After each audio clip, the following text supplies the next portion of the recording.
coube a mim defender que é possível fazer diferente das diretrizes internacionais. Felizmente, porque eu concordo realmente com isso. Eu não tenho nenhum conflito de interesses. Bom, em relação às meningite, a gente tem observado, de um modo geral, uma redução da sua incidência.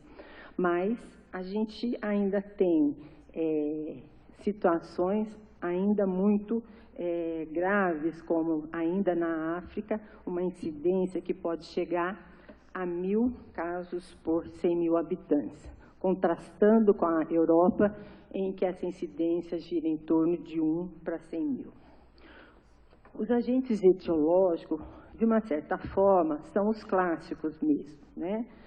O pneumococo, o meningococo, alguma participação ainda do hemófilo e da listéria.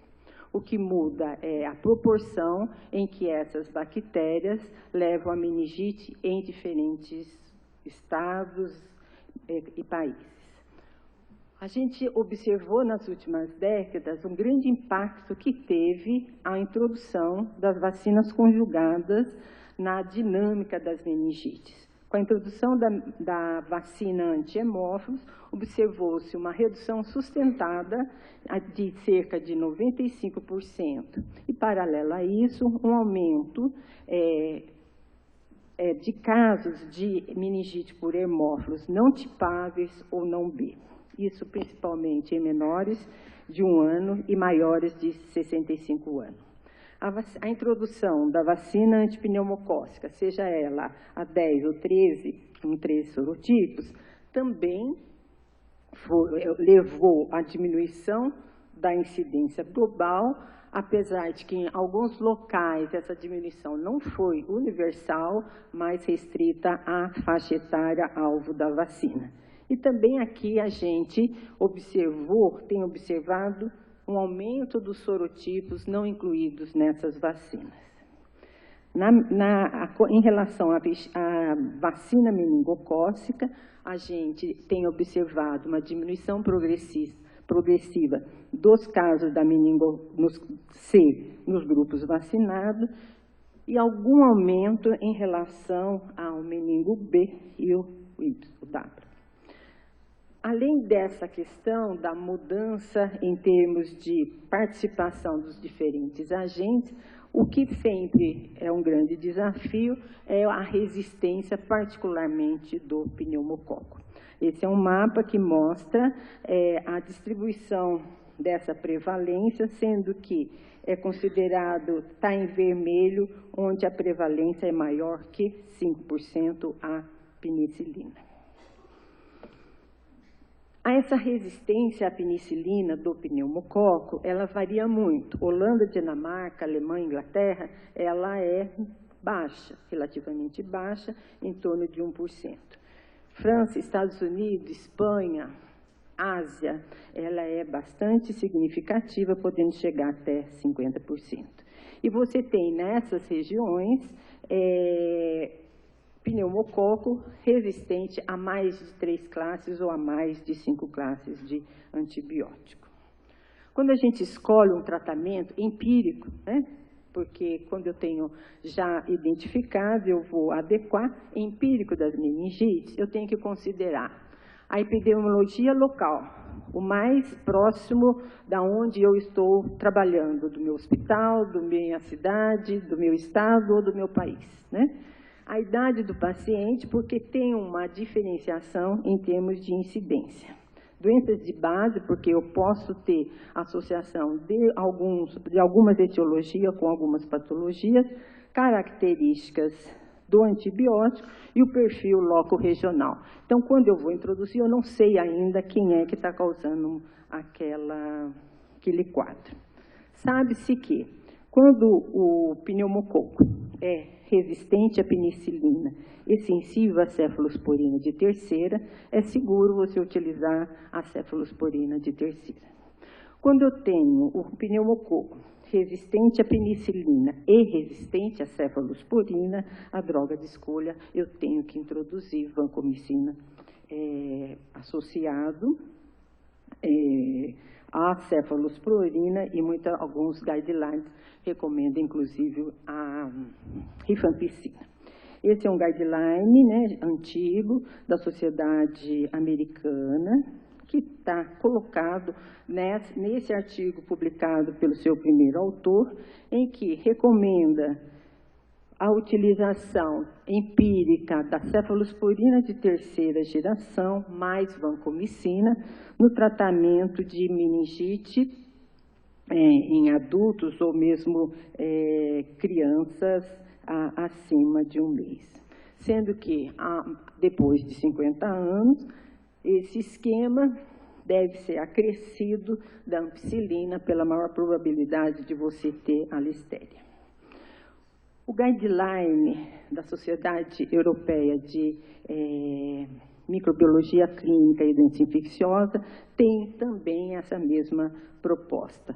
Cefalosporina de terceira geração associado à vancomicina ou à rifampicina.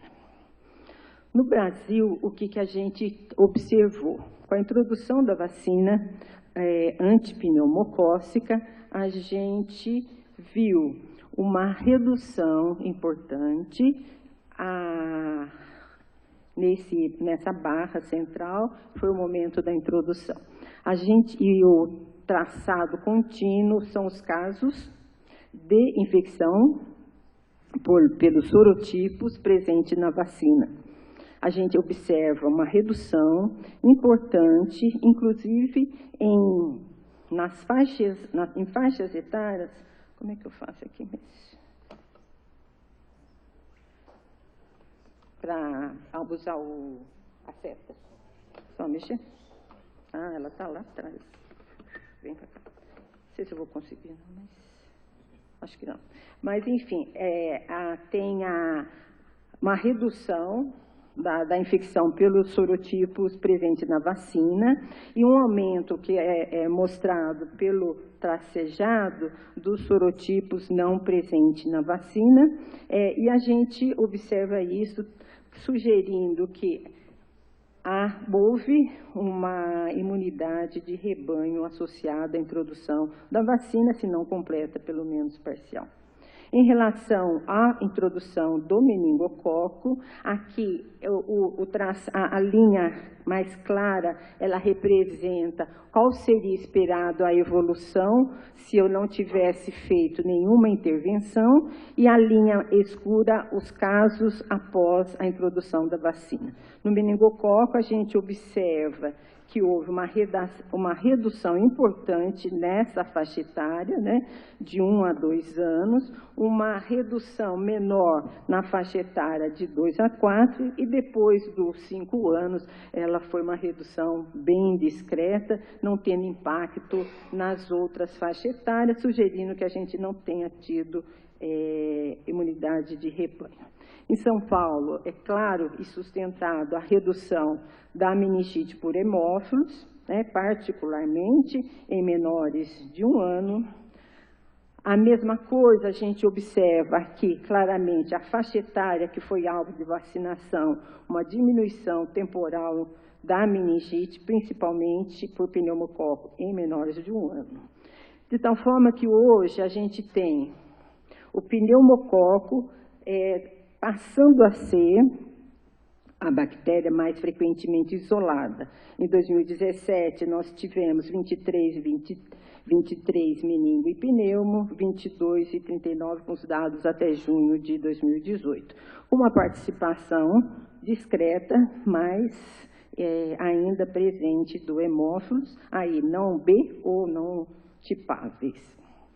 Quando a gente vai para a sensibilidade, a gente vê que nós temos 67% do meningococo sensível à penicilina e 33% com sensibilidade intermediária, 100% sensível ao ceftriaxone. Em relação ao meningococo, nós temos uma taxa de resistência à pneumonia, à penicilina, baseado no breakpoint do sistema nervoso central, de 33%. Dados da Unicamp, da doença pneumocócica invasiva de 2010 a 2015, a gente identificou nas amostras, tanto de líquor como de hemocultura, 100% de sensibilidade à penicilina e ao ceftriaxone.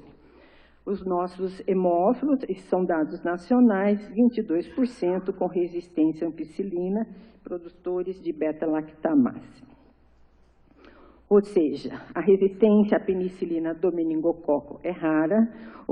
A gente tem observado diminuição de sensibilidade em alguns sorogrupos, pneumococo em torno de 30% para os breakpoints do sistema nervoso central, 100% de sensibilidade ao ceftriaxone e a hemófilo em torno de 23 produtores de beta-lactamase. Então, para mim, sim, nós podemos fazer diferente. Acho que é suficiente usar ceftriaxone para o tratamento empírico das meningites bacterianas. Não creio que a gente tenha, nesse momento, dados epidemiológicos que demande a utilização da vancomicina ou a rifampicina. Em relação à listéria, não creio que a gente possa rechaçar a utilização em pacientes imunodeprimidos ou idosos. E claro que a gente tem que fazer a revisão após isolamento. Curiosamente, essa é a proposta inglesa. Ou seja, eu concordaria com o guideline inglês, e é interessante que ele coloca aqui que eu posso utilizar o ceftriaxone e que em alguns, se o paciente vier de algum desses países, cita, por exemplo, Estados Unidos, México, aí sim eu deveria acrescentar a vancomicina. Em relação à pneumonia, a gente tem o grande problema da pneumonia, principalmente a pneumocócica, é a mortalidade. O pneumococo é o mais frequente em todas as faixas etárias, com a modificação de cepas circulantes após a introdução. E dependendo da vacina que se utilizou, você tem no período pós-vacinal um ou outro diferentes sorotipos. A etiologia das pneumonias depende muito da possibilidade de acesso que eu tenho aos testes diagnósticos, mas o pneumococo participa, em geral, com a maioria dos casos que é possível, com aumento progressivo da questão dos vírus, provavelmente porque a gente está fazendo mais diagnóstico.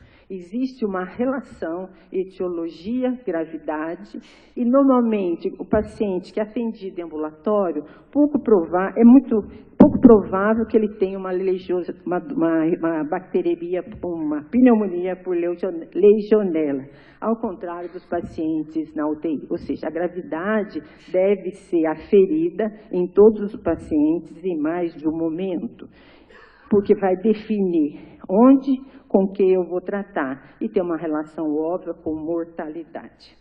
Esse é um estudo muito interessante, a meu ver, que avalia a mortalidade da pneumonia comprovada por pneumococo numa série de 20 anos na Espanha. E o que infelizmente, se observa é que não houve diferença na mortalidade durante todo esse período, mesmo com tratamento adequado. Nós não estamos aqui avaliando se tratou certo ou não a mortalidade em paciente com tratamento adequado. Daí, obviamente, tem muita coisa que a gente não sabe. Aparentemente, esses casos, foi um estudo de coorte retrospectivo, não havia relação com a resistência. Mas algumas cepas a gente sabe que têm maior potencial de evasão e parecem ser mais virulentas. Sabidamente, são os idosos com comorbidades os que morrem mais. A gente sabe que algumas cepas de pneumococo, eles não produzem toxinas, eles produzem toxinas não hemolíticas. E que essas toxinas, elas estimulam menos a produção de interleucina, talvez caracterizando uma habilidade de evasão da resposta imune. Esse é um levantamento do CENTRE, do mundo inteiro, é um recorte da América Latina, mostrando o padrão de sensibilidade dos pneus isolados de pneumonia. Esse é o guideline proposto, o europeu e o americano, que ambulatorialmente e propõe o uso de macrolídeos e depois de terapia combinada. Eu queria fazer uma pergunta. Quem trata a pneumonia aqui com ceftriaxone? Ninguém. Pouquíssimas. A minha experiência, a minha observação é que é muito comum, talvez seja diferente da de vocês. O que nós temos no Brasil? Pneumococo não isolados de líquido, não meníngeo. 95% sensíveis à penicilina e 5% com sensibilidade reduzida. Também no Brasil, esse estudo foi feito por Ferraz e mostra que a mortalidade não vem diminuindo, e muito pelo contrário, tem tendência a aumentar. Depois de uma queda em algumas regiões, em 2000, nós também estamos enfrentando a questão do pneumococo matando mais, as pneumonias matando mais. Paciente com pneumonia pneumocócica que vai para a UTI, ele tem uma alta taxa de choque e de necessidade de suporte ventilatório e uma alta taxa de mortalidade, sugerindo que são casos extremamente graves mesmo. Mas e por que a gente consegue dar beta-lactâmico mesmo quando a gente tem sensibilidade intermediária? Você tem lá a alteração da PBP como mecanismo de resistência com diminuição de afinidade, mas acredita que, se você tiver 40% do tempo níveis de antibiótico acima do MIC, você pode, isso é preditor da eficácia terapêutica. E as aminopenicilina e a cefalosporina atinge isso mesmo com o MIC de 2 e 4. O que eu defendo é o que foi proposto pela seção de epidemiologia hospitalar da Unicamp, que elaborou um protocolo de pneumonia na comunidade. Pressupõe avaliação de gravidade e para definição de tratamento e de local de atendimento. A nossa droga básica, chefe, é amoxicilina com clavulanato, com associação de azitromicina nos pacientes internados em enfermaria e em UTI, aí depende se você vai utilizar EV ou vai EVO. A gente propõe levofloxacina em dose de 750 nos casos em que o paciente usou antibiótico previamente ou teve uma internação por mais de 7 dias. Achei interessantíssimo esse edital publicado no Archives, que sugere que a solução clínica para a resistência antibiótica no tratamento de pneumonia é diminuir o espectro da terapia antimicrobiana. Ironicamente, a drogas como penicilina ou amoxicilina, elas seriam absolutamente adequadas, tá? Agora, eu acho que também a gente sabe que nós tratamos infecções respiratórias com antibiótico mais do que elas ocorrem, ou seja, a gente provavelmente está tratando não bactérias com antibiótico ou que evoluiriam espontaneamente. Aqui acho que tem um dado importante, uma revisão sistemática que sugere que PCR, você faz avaliação clínica. Se você tem um PCR menor que 20, a probabilidade desse indivíduo ter uma pneumonia potencialmente grave, como um pneumococo ou uma legionela, é muito pequena. E a comparação de quem usou ou quem não usou antibiótico não alterou a mortalidade e a evolução. Agora, a gente precisa fazer como os guidelines internacionais preconizam, avaliar a gravidade de pneumonia. E eu acho que isso não está totalmente incorporado ao nosso dia a dia. Avaliar me ajuda, reavaliar me ajuda melhor, saber se eu fiz a escolha correta. Avaliar, e se eu precisar fazer essa avaliação em enfermaria, isso não é preconizado para o ambulatório, hemocultura, raio-x, oximetria. Oxímetro agora tem que ser igual ao nosso esteto, isso pode ser feito perfeitamente e deve ser feito em consultório, em unidade básica. E a questão do antibiótico, que pode ter realmente impacto, quanto antes melhor, de preferência na unidade onde ele foi atendido. Ok?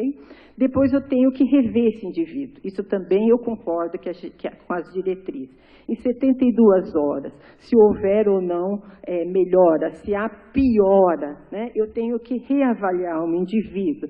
A gente sabe que o PCR inicial, ele me é um ótimo indicador de resposta no terceiro dia, porque cai de forma importante. Não ficar fazendo raio-x para avaliar cura, né? E fazer um plano terapêutico de alta, que inclui vacinação, orientação à parada do tabagismo e retorno. Ok? Obrigada.